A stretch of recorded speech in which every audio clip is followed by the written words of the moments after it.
Welcome to the BWI Live Recruiting Show. I'm Thomas Frank Carr. We have a special guest to start things out today. If you follow the show, you probably saw on Tuesday, former Penn State linebacker Curtis Jacobs was in the chat. He had some opinions about some things we were talking about on air, and so here he is to talk about those things. So we're super excited to have Curtis with us. Curtis, welcome to the show. I should say welcome back to the show. Always great to have you on. Yeah, I'm super excited to be back. It's always great to be on this show, man. I love the things you guys talk about. I love just watching and being able to give my 2 cents. It's amazing. We're going to get into a lot of different stuff. I want to ask you about Andrew Rappleyea, which was what we were talking about on Tuesday. I want to ask you about your draft journey and maybe some of the other Penn State players that you're looking for this year. But first, we do have to get to today's show sponsor right out the gate. That is My Perfect Franchise. If you're ready to leave the corporate rat race for the American dream, check out My Perfect Franchise, especially if you have business experience or if you have experience in an industry where you have years and years and years of knowledge that you can finally put to work for yourself. Check out My Perfect Franchise. Andy Ludicky is a franchise consultant with extensive experience placing people like you with the perfect franchise to manage. It's not just getting you in the door, it's getting you in the right door. That's going to lead to great success. Whether things are booming or there's a downturn in the economy, the best way to protect your investment is to be in the right business, and Andy has personal experience putting people in those places, and he manages his own businesses, so he knows the ups and downs of the corporate life and running a business. So check him out. His services are 100% free. Andy at myperfectfranchise.net or 404-973-9901. Okay, Curtis, the thing that we were talking about on Tuesday was underrated players who we're not talking enough about. And additionally, you and I were talking off air. There was a graphic put out by On3's national team that had the Penn State, that had tight ends ranked for the returning 2024 season. Penn State was not on that list. So what goes through your mind when you see stuff like that? It's just, in my opinion, it's honestly disrespectful. I know what I've seen from those guys, from that room top down. I mean, I know Theo being gone, that's definitely tough. That's an elite leader, an elite player at that position. I feel like he's going to move on and have tremendous success. But I think that room is still very talented. It's a room that I kind of look at very similar to the linebacker room, as in there's super talented guys like Tyler Warren, a guy that honestly is probably tight end one off the board next year. And then you just keep going down the list. You got Khalil Dinkins, a proven guy. You have Rappleyea stepping up. You have the freshman coming in, and Jerry. So just seeing that room, seeing what Coach Ty has been able to do, it kind of made me a little mad to see that graphic, honestly. So I wanted to give my 2 cents. I'm really excited for those guys. I think they're going to have a big year. You mentioned Rappleyea specifically, and I think you said he's a future All-American. What do you see in him? What did you see from him that made you feel that way, that you were so high on his potential and his ability? Well, you see those raw traits, kind of traits that I saw in Tyler Warren as well. Not as great with the ball in his hands, but you see the attacking the ball at the catching point. You see the elite routes that honestly there's receivers out here that can't run routes like that. And then you just see how he's developing and continue to get bigger and continue to be more physical in the run game. It's just I've seen the development, and I've seen how he learns, how he's just been a pro in this process. So from what I've seen, and even this spring tape, I still go back and watch the film, see what I'm seeing from guys, see what I like. So I just think that's a guy that's definitely stepping into a breakout role, and I'm expecting him to do really good. That's cool. You're still plugged in. You're still paying attention. So who are some of the guys that you think outside the tight end room? Who are some of the other players that caught your eye, either in your final year or what you've been seeing recently? Mm-hmm. Well, there's guys like you see what Nittany Lions has been able to do. I was really excited for Tony Rojas and Keon Wiley, two guys that I've been able to work with. Obviously, Keon has a little setback right now, but I'm sure he's just being able to keep pushing. He'll be back stronger than ever. We got Nittany Lions. I think he's a future first round guy. Zakee Wheatley. It's a bunch of guys, especially on the defense, just that are going to step into bigger roles, and I'm really excited for them. One of the things that we've talked about, I think, on this show, and kind of the expectation is the defense is going to be good this fall because, as you mentioned, bringing back so much talent. But there is that transition between coordinators, and I know it's a big thing that James Franklin's talked about and Tom Allen's talked about, making things easier to understand and the translation to be easier for guys. But how much is there, having yourself gone through a coordinator change? How much extra mental work do you have to put in to keep the same level of play you had before within the structure of a new defense? Yeah, I really think it starts with the mentality. One thing that you look at from our defenses, going back from Coach Pry to Coach Diaz, the mentality never changed. We're always going to attack. We're always going to have that mentality that we're the best on the field and we have to produce day in and day out. I've had conversations with Devon about this a bunch of times. He's, if you didn't know, he's my roommate. Just with the coaching change being gone, Coach Diaz's philosophy and attacking mentality is always going to be there. So I think it starts with that. Obviously, there's a little learning curve when a new coordinator comes in, but that's just ball. I'm going through that right now, learning a new playbook. So it's just about being able to buy into what the coach is coaching, accepting the coaching points, and then being able to play fast. So let's talk about that. I think you just came through rookie minicamp with the Kansas City Chiefs. What was that process like for you, and how have you felt like you've been integrating with your new team? It's definitely surreal. You step into the locker room, you see Pat Mahomes' locker, you see Yeah. Travis Kelsey's locker. Guys that have been superstars in this league for a while. Granted, I haven't been able to talk to those guys yet with the rookie minicamp, just being the rookies and stuff. But it comes really fast. The coaches really dump the playbook on you. You gotta really get in, learn, ask the questions. And I feel like I've done a good job of that to start. I'm just excited for what's to come. It's definitely an amazing system. I love what Coach Spags has going on. Just really allowing us to match, get in our zones, and just play Mm-hmm. ball, play fast. I feel like he had told me just as long as you're getting better and developing, that's how people make it in this league. And it's just been great picking up those nuggets and being able to develop.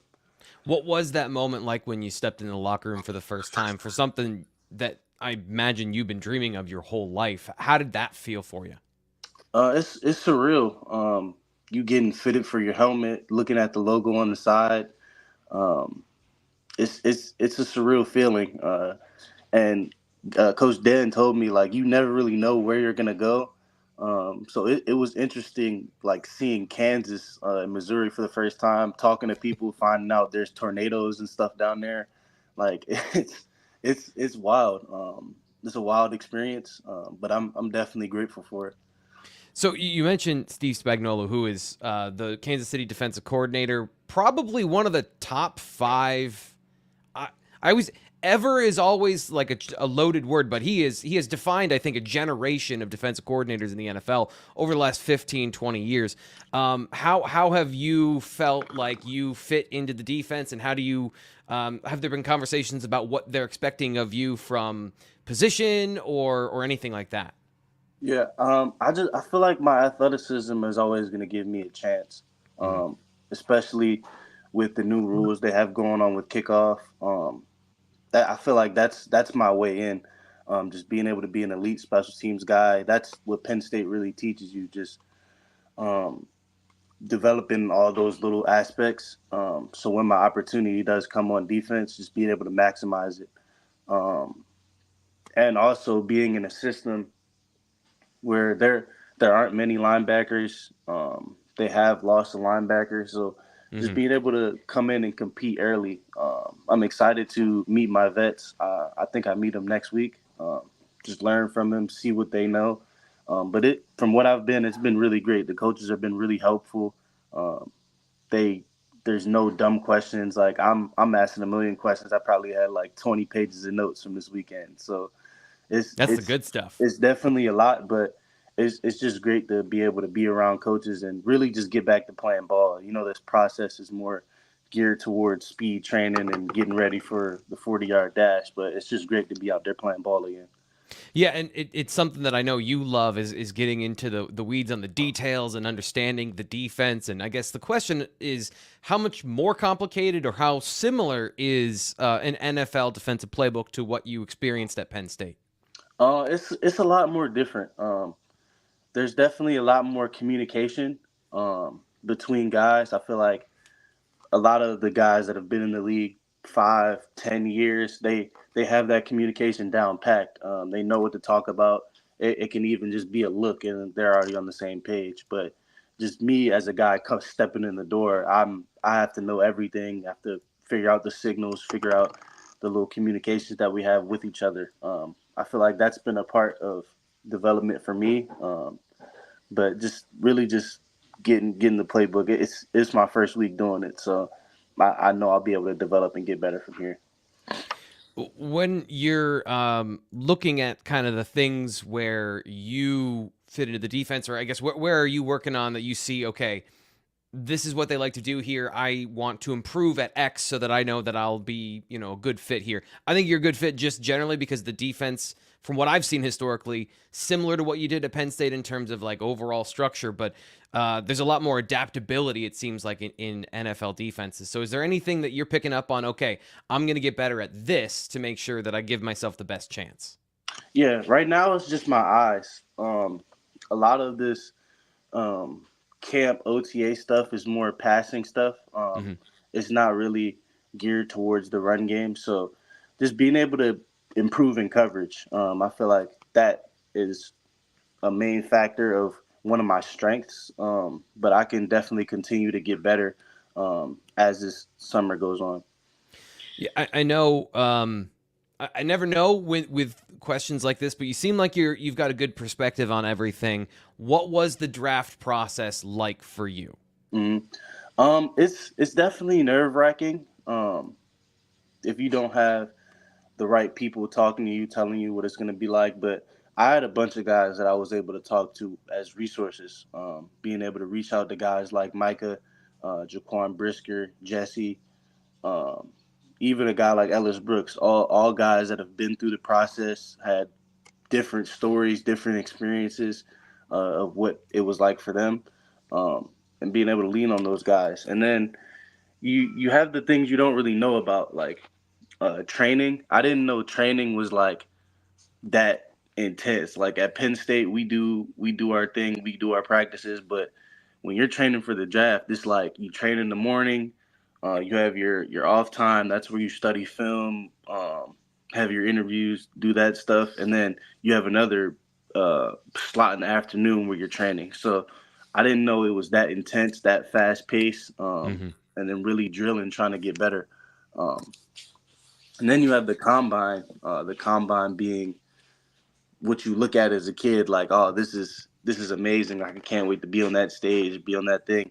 But like you don't know that it's geared to mentally stress you out that whole week. So the guys that perform on the day of, they're top tier athletes because they take care of their body. They're able to do all these things, even though they're having meetings with coaches from like 8 to 1 in the morning, you know, Yeah, all yeah. day. I don't think people realize that the combine starts before the on-field stuff, where you're Yeah, going like through meetings and I didn't interviews and know stuff how like that. insane it was. Like you got guys that are in the hospital for 4 hours on a time getting their MRIs and stuff. You have Yeah.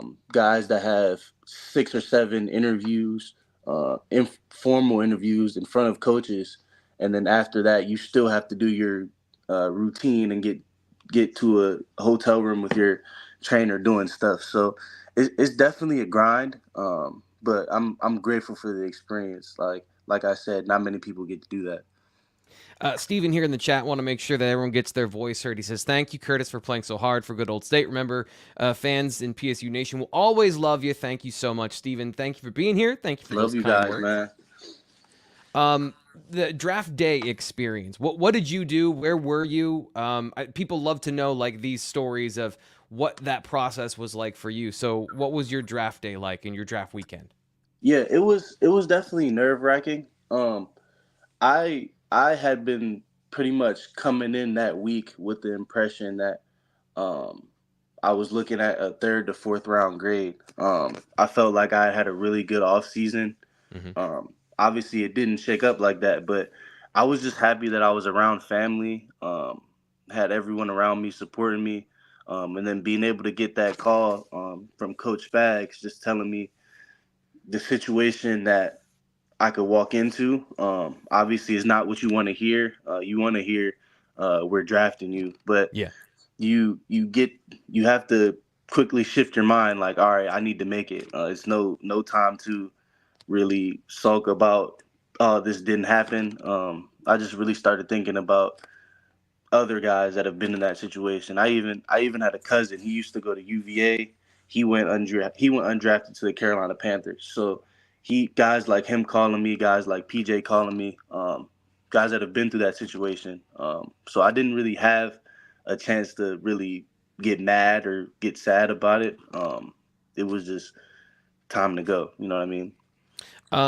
When did they reach out to you? How does that work for guys who are going to be? Because it seemed like you were priority Yeah. UDFA, where you were snapped up pretty quickly by the Chiefs. So how's that timeline work with the 7th round and then the close of that, and then I'm assuming your agent is talking to people throughout. Then how did that work for you in terms of that process?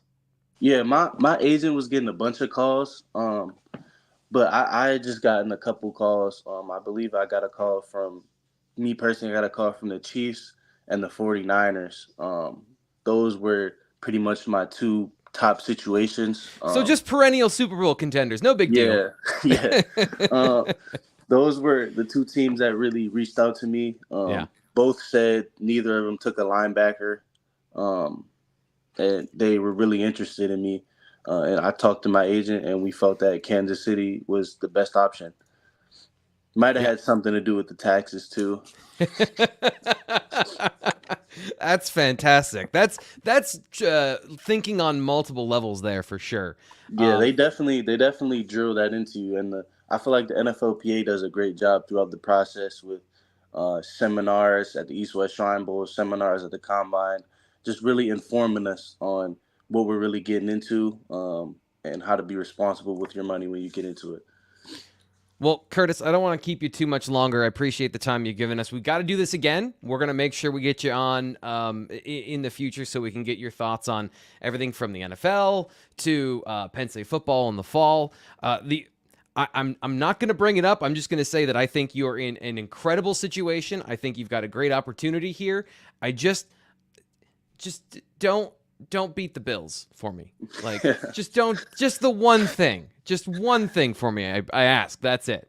You gotta talk to them about. They gave us a dog, right? In what do you In mean? the first round, we got it was a receiver they picked up. He's like that. I Oh like what yeah, I've yeah, seen from him. yeah, yeah. Oh, as a fan, like I'm neurotic and terrified of all of these things in all of the way that those will work out. But Yeah, for sure, when they play, I'll be rooting for you. So thank you so much for coming on the show. I always I appreciate appreciate you, that. man. I appreciate that. I'll definitely be back. All right. Penn State linebacker Curtis Jacobs with us here on the BWI Live Show. This is our recruiting show, so we need to get into the recruiting information. And there was some big stuff yesterday.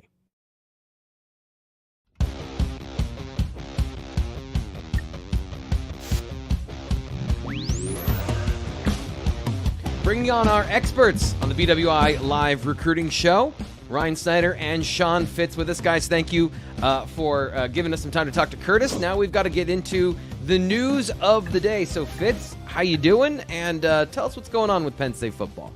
Well, first off, that was great having Kurt. He's one of the great personalities that's come through here, so it's awesome to see that. And I agree with the chat here that he deserved to be drafted, but he's in a pretty darn good spot, so pretty happy for that. I also enjoyed his thing about the taxes there at the end. If you saw on Instagram, I think it was over the weekend, Jair Brown went to buy a Cybertruck, and it was one of the funniest Instagram videos I've ever seen because he got to the end, his financial advisor was like, "Nope, don't do that," and it's a good little insight into what these young NFL players deal with, because he was hook, line, and sinker, and then his financial guy said, "Nah, I don't think that's the best." But we're here to talk about recruiting.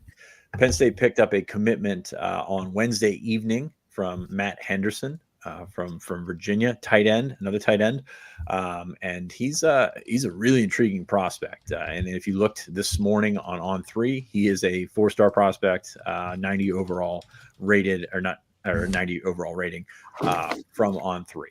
This is a guy like fits the mold for what Penn State has looked for in a tight end in the last several cycles.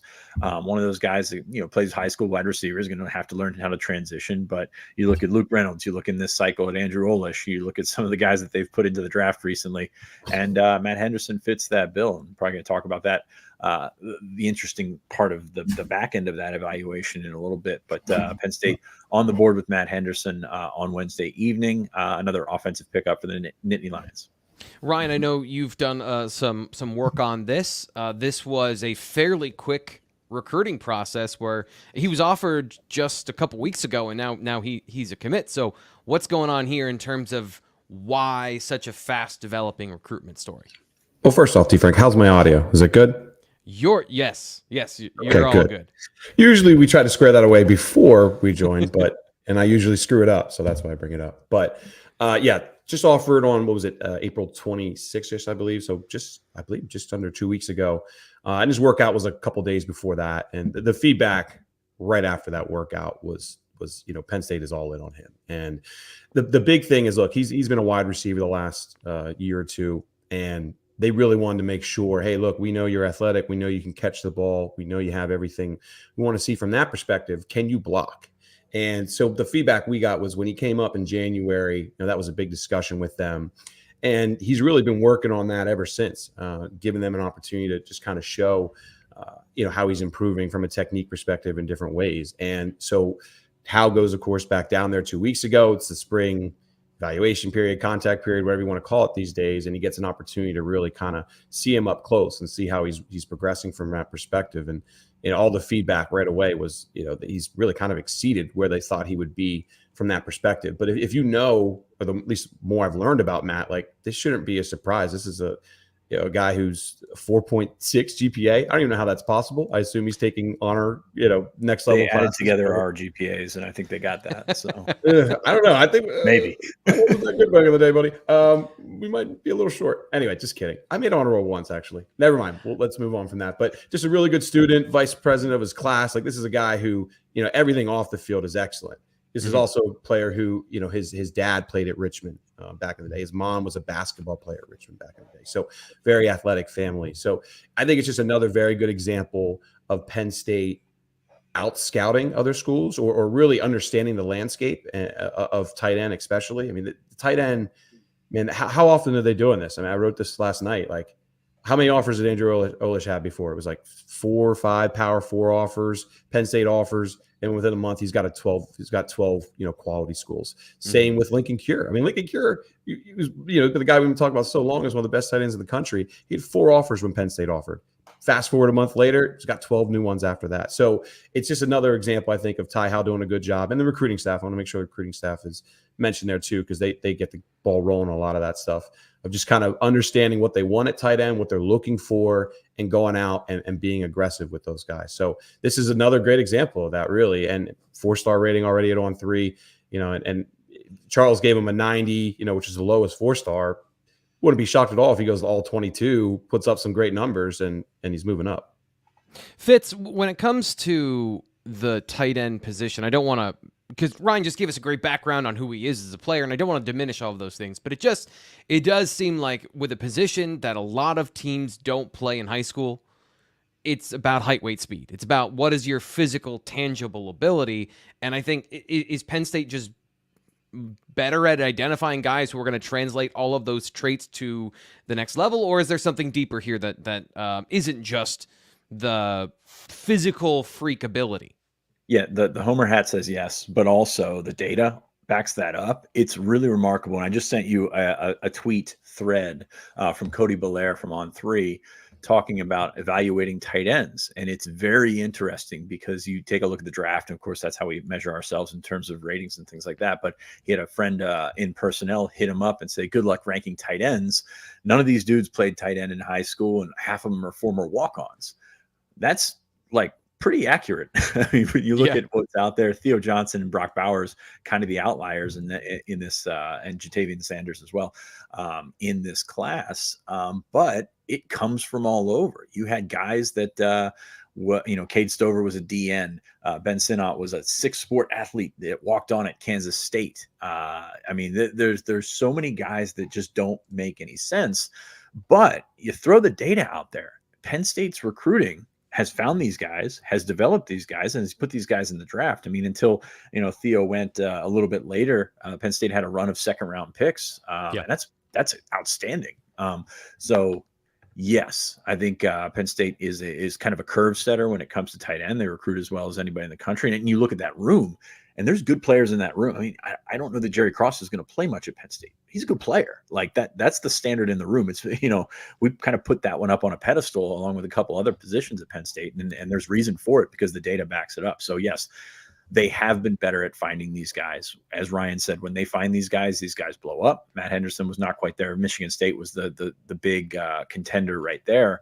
But they found these types of players that are not sometimes the flat. I mean, Brenton Strange was not, I think he may have been a low 4-star, but he was not a big name prospect, a flashy guy.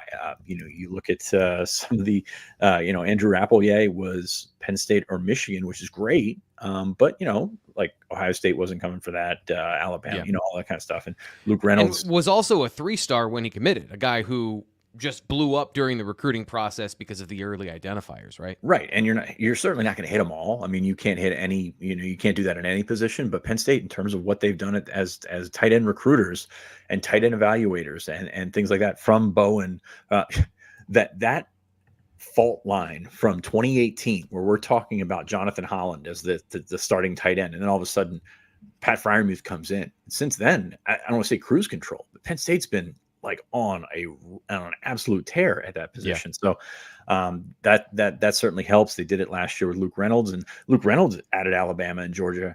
You never publicized them, but after he committed to Penn State. So other schools are taking notice here.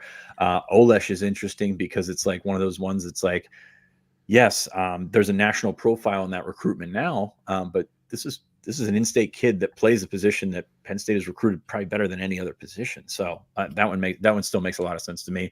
I said it last week on the show. Penn State, or actually it might have been earlier this week, Penn State's going to take 2 tight ends, and we're not really including Brady O'Hara in there. So still going to go full bore after Olesh. We'll see what happens with some of those other guys and those other official visits they have set up. But it's a good spot to be in if you're Ty Howell right now.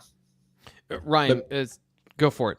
Yeah, I want to add, one other thing too, I'd say is that the region overall, I wouldn't say is deep at producing tight ends, but over the last 4 or 5 years, it has been consistently producing like 1 or 2 top tight ends regularly. And Penn State's done a great job with that. I mean, think about Joey Schlaffer. I mean, he ended up being a 4-star, obviously a PA kid. Of course, you have Rappleyea, who's from New York, ended up playing at New England schools. You have Luke Reynolds. Like, it is consistently produced like at least like 1 or 2 top 10 tight ends, and Penn State's done a great job at identifying them early and staying on them. So it's worked out from the perspective of, there is usually 1 or 2 really good guys at that position in the area, and Penn State does a great job in the region. Go ahead, Sean. And they've established themselves as a school that produces them, and like this is where you want to go if you're a tight end. And you look at, there's a handful of schools out there. Of course, Brock Bowers just came out of Georgia. Georgia's done a good job before him. Michigan's done a wonderful job. Iowa has done a wonderful job. There's a certain pantheon of schools that are out there recruiting tight ends, and Penn State is in that mix, and they've done a good job of selling that because Lincoln Cure's out there, but they had some national interest from some other guys in the last couple of cycles. It just so happens to boil down, and as Ryan mentioned, there's a couple of top guys in this region that's really worked out for Penn State. I mean, even Khalil Dinkins ended up being a top 10 tight end by the time it was all said and done. How does the class dynamic? Let's zoom out now. Let's look at the class dynamic with Matt Henderson committing. You mentioned 2 tight ends. Brady O'Hara is kind of an athlete on offense. Are we getting into an area where the numbers are building up to where we understand where the pain points might be from a commitment numbers perspective? Like, have the gates narrowed enough that you guys have a better view of these things, or is it still wide open, Ryan? I still think at 13 commitments, it's more wide open than not. Okay. But that's why June's going to be so interesting, right? Because all they got to do is pluck off 4 or 5 guys in June, especially if a couple of them are on offense, and then it becomes much more tricky. Now, don't get me wrong, like Sean, I'm sure you're going to point out, they have 9 offensive guys. Like, yeah, on offense, it is probably a little easier to pinpoint overall, but when you still have that wiggle room, and then they have some top guys out there, we've seen before where they maybe take a scholarship that we thought would be on defense, and then they'll use it on that offensive side. So there's enough wiggle room, I think, that you can still point to those top offensive tackles and those top wide receivers that they want. But yeah, offense is filling up pretty quick. Fitz, what are your thoughts on the situation? Same. You got 9 and 4. Like most of the action, the rest of the way out is going to be on defense. That doesn't mean they won't, add more on offense. Obviously, receiver, a big sticking point there. Offensive line, tackle specifically, a big sticking point there, and then probably one more tight end. And then it's a little bit more open on the defensive side of the ball. Ryan and I were talking yesterday. Defensive line, good luck projecting that one right now. By the way, Ryan's got his projected class by the summer on the site right now. So for offense, defense, I need give me like 5 days for that one, guys. I'm still chipping away at defense. That's hard. I just think one last thing, and I think that this is such an on-brand commitment from Matt Henderson in this class that, first off, I'm not going to say it came out of nowhere, because Ryan was talking about this. He was trying to tell you about Matt Henderson a couple weeks ago, and if you missed that, it's because you didn't subscribe to BlueWhiteIllustrated.com. You should do that. Subscribe for 2 months and get it for $1 because you are here on the YouTube channel supporting what we do here. Code PSU1, 2 months for $1, and you get access to our recruiting information, the insider perspective from these guys, because we can't get to everything here on the show, not just because it's a short format where we're only on here for an hour, but also because, like, the premium content, that's what we're giving you on the site. So go check it out for $1 and you'll get great access to all these things. But my point is here that this is a class of guys that maybe are hard to classify, and I think Penn State is banking on as underrated prospects. You go just Brady O'Hara as an offensive lineman or as a tight end. Where does he fit? Where does that projection happen? Keandre Barker has not played football in a while. Super talented player. Tyke Hayes, I think, is another guy who they're banking on as an underrated player that they have a better idea of than maybe some of the other places. Lyric Samuel, Beckham Kritza, the list goes on and on, as you see here on the offensive side, especially that this feels like a class that isn't going to be flashy by the end, but is going to have a lot of what Penn State, I guess, believes are guys that have tremendous upside in this particular cycle. Just wait for Lyric Samuel. He's going to shoot up in the industry rating. Just give it time. He had a good weekend. Yeah. So the last thing I got here on the show for you guys today, and we can open up to questions here in the chat. We can talk about what you guys have in mind. Is we are at the end of the spring semester. Graduation has happened. We are now on to the early summer session for Penn State football, and that means new freshmen arriving on campus. So, Fitz, do you want to give us an overview of what's going on with the Nittany Lions and what you see from the latest additions for the class of 2024? Yeah, with that spring semester window closing and graduation happening, there's first summer session is already starting at Penn State next week. So they're going to get 4 guys on campus, both Central Catholic guys, Caleb Brewer and Malachi Williams, who is my intriguing guy for this class. A lot to like there. But these guys are going to come in. Remains to be seen how quickly they get dropped into the fire in terms of workouts and things like that. But it's an extra 6 weeks or so than the other guys. There's 5 guys remaining in terms of enrollment that's supposed to happen in June. But gives you a little bit of a leg up there. Penn State had 8 guys come in this time last year. Didn't really do a ton in terms of getting them to the field faster. I think 7 of them, with the exception of King Mack, was all of them had red shirts except King Mack, and of course he's gone now. So it's sometimes can work, sometimes it can't. I'm interested to see how quickly Malachi Williams can take to that strength program, to that nutrition program. He's about 220 pounds right now, which I'm not worried about his weight at all, but it's, something to watch when he walks in there. And he's going to be the thin guy there. Peter Gonzalez, of course, people are going to look at receiver and say, who can help at receiver right away. Mm-hmm. Don't know that that's the one that you want to lean on. But he's certainly taken on all comers before, and he's done a really good job. Ryan, what do you think of just the state of this particular class and getting these guys on campus? Yeah, it's always good to get them on for as soon as you can, right? I mean, they would have loved to have had those guys here for early enrollees. I don't know the situation. Well, Caleb Brewer wanted to wrestle. He was originally going to be an early enrollee, decided to wrestle. And then I know with Central Catholic, they're not allowed to enroll early. So it's, I think all three of those guys probably would have been here. I'm not sure on Malachi's situation, but I'll go back to Gonzalez just because of, I'll never forget his camp performance and how much he stood out, and so many drills that, we thought he would be decent at, but then just kind of exceeded everything.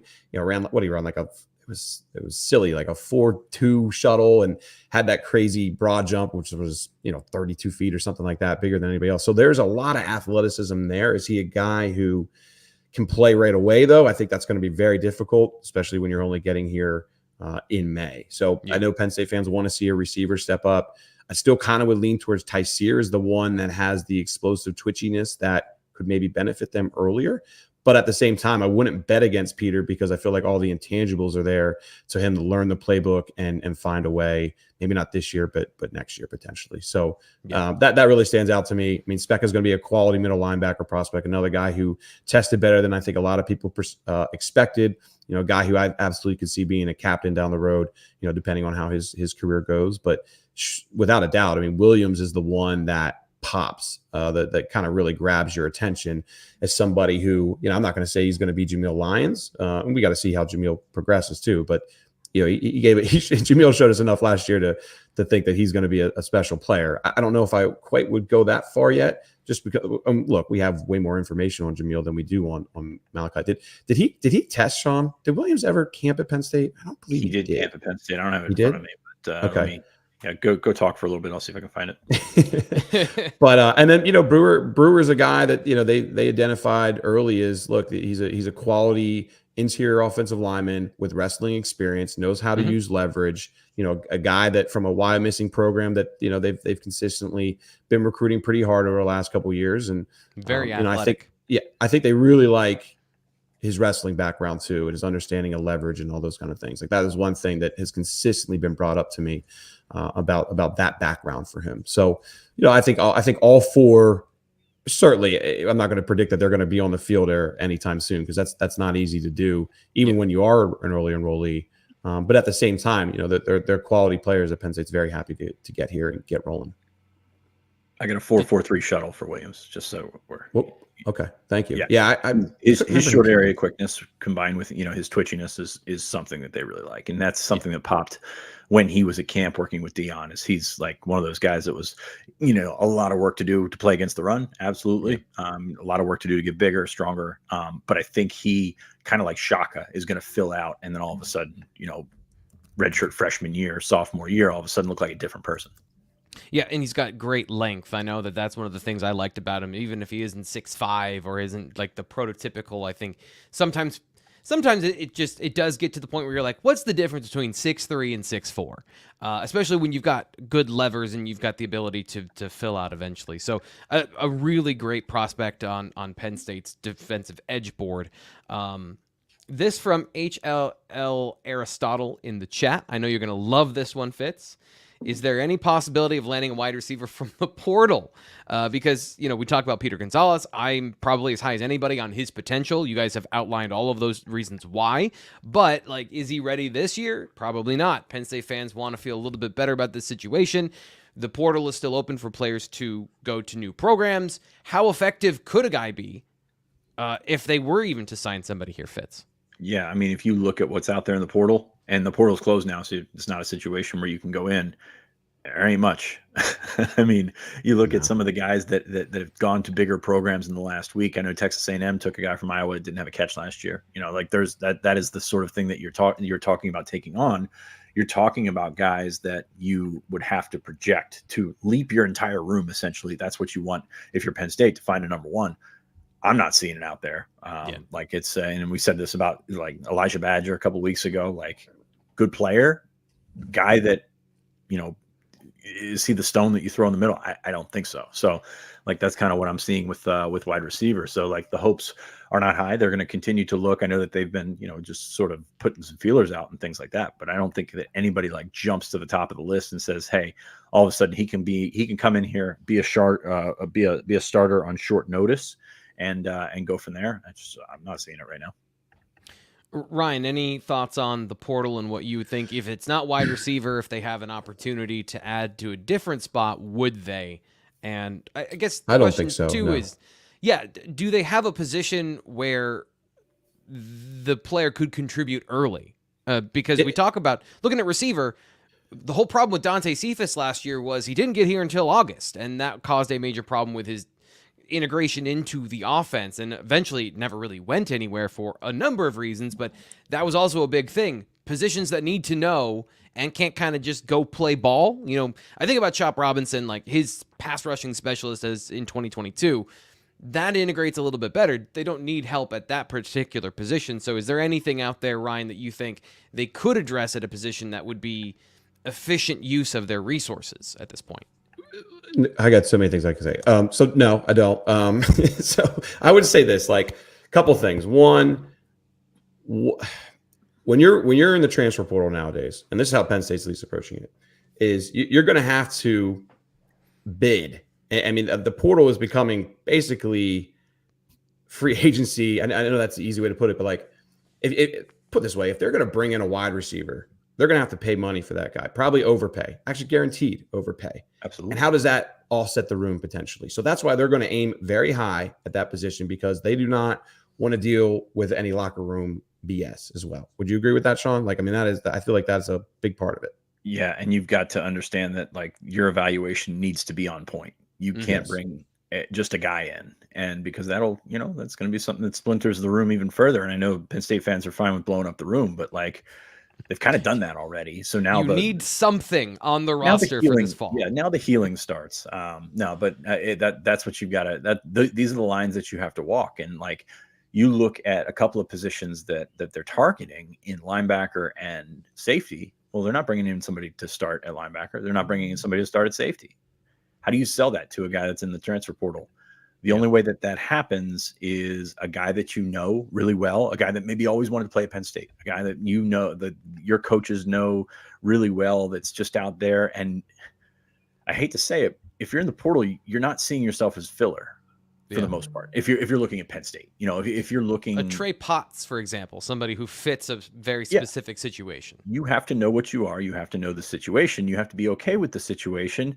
And to be honest with you, that draws down the talent pool quite substantially. Like the spring, especially the spring portal, like it's, for lack of a better word, cast-offs. Yeah. Like there are a lot of guys who want to give it one more shot this spring. Nah, not going to happen. I mean, I'm just looking at our portal right now, or some of the top guys left in the portal. Here's their predictions: Cal, Coastal Carolina, Tulane, Colorado State, Ohio. There's one Washington, a Liberty, a UConn. You know what I'm saying? Like these are a lot of guys who were at Kentucky or Purdue or higher Power 4 schools, and now pretty much all the predictions are they're going down a level, and that's really what you're seeing with a lot of these players, especially in the spring. I think if Penn State was seriously going to have somebody out there that could come in, I think they would have visited by now too. I mean, the portal's been open now it's closed, obviously, but don't you think they would have had someone on campus by now, Sean? They've had like 3-4 weeks somebody would have popped up, I feel like, and we haven't heard anything like that. Yeah, probably. I think that it's one of those things where you would like to get in before this window, like this weekend. So it's not a hard stop deadline, but like you would like to have a guy that can come in. I think Potts came in at this time last year. Alonzo Ford came in at this time last year. So it's a soft landing that you want to get those guys in here by now. So, I mean, I haven't seen it. Unless they, but those guys all visited before though, didn't they? Oh, absolutely. I'm talking in April. And I'm saying like just visiting, just getting them on campus to visit. I feel like we would have heard some names by now. And then those guys will end up enrolling this upcoming weekend, just like those 4 freshmen are. So, I mean, the fact that we haven't heard anybody even like visiting tells me that this is your roster for the 2024 season. I agree. So, and I like I said last week on the show, won't feel comfortable about that until August, but that's kind of where we're at with that, because those guys can they maybe have to finish up their own academic work or something like that. There could be those stragglers that potentially pop up this summer or something like that, which is why we would leave the door open for that and not slam it shut. So, but I agree with you for the most part. I'm looking around, I ain't seeing much. Miami to Charlotte, Cal to Marshall, Tulsa to FIU. I'm sorry, I'm just going down these lists. I mean, they're all guys that are just going down a level. Sorry. Yeah.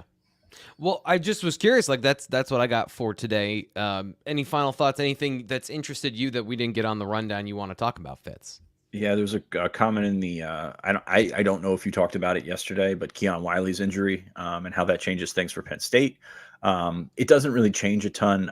They were going to go after a linebacker because of the Wiley injury. This is something we've been talking about on BlueWhiteIllustrated.com for over a month now, and it's a really unfortunate situation because this is a guy. Not only was he on the ascent in terms of his development, but also he was so versatile. Like we saw him, I believe, the first day of practice at all 3 linebacker spots, T. Frank, if I recall correctly. So like that was a guy that I circled coming into spring as a key player that may not have been a starter, but would have gotten on the field. So changes a little bit at Mike, changes a little bit at Will, it just kind of changes that whole dynamic of that room. And, when he went down, Penn State started looking at linebackers, not much out there again. But that one changes some things. Nate said it before that you'll see Abdul Carter play some linebacker roles. He's not moving back to linebacker, but you'll see him play some of those roles. But it's really going to be a balancing act without Wiley in there. Yeah, I think also changed the tenor a little bit of what James Frankel was talking about during the spring, where at the beginning he says, we like the linebacker depth we have. We think it's going to develop. And then by the end, he says, we need to develop some linebacker depth. So I think this kind of informed some of those conversations and why Tammy Robinson and Kavion Keys are so important for their progression over the next couple of weeks. Ryan, what about you?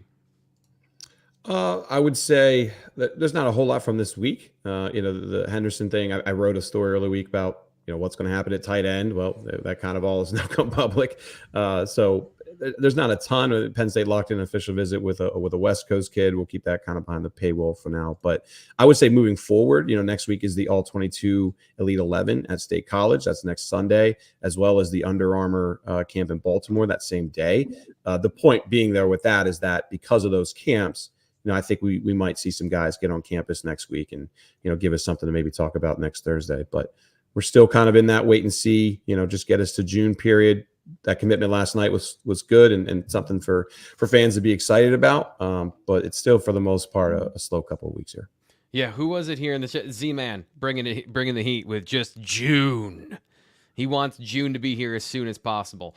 Guys, appreciate your time today. I think this was an awesome show. Thank you for being flexible with the show rundown and for helping us get Curtis on the show. So thank you so much for being here and for all the information.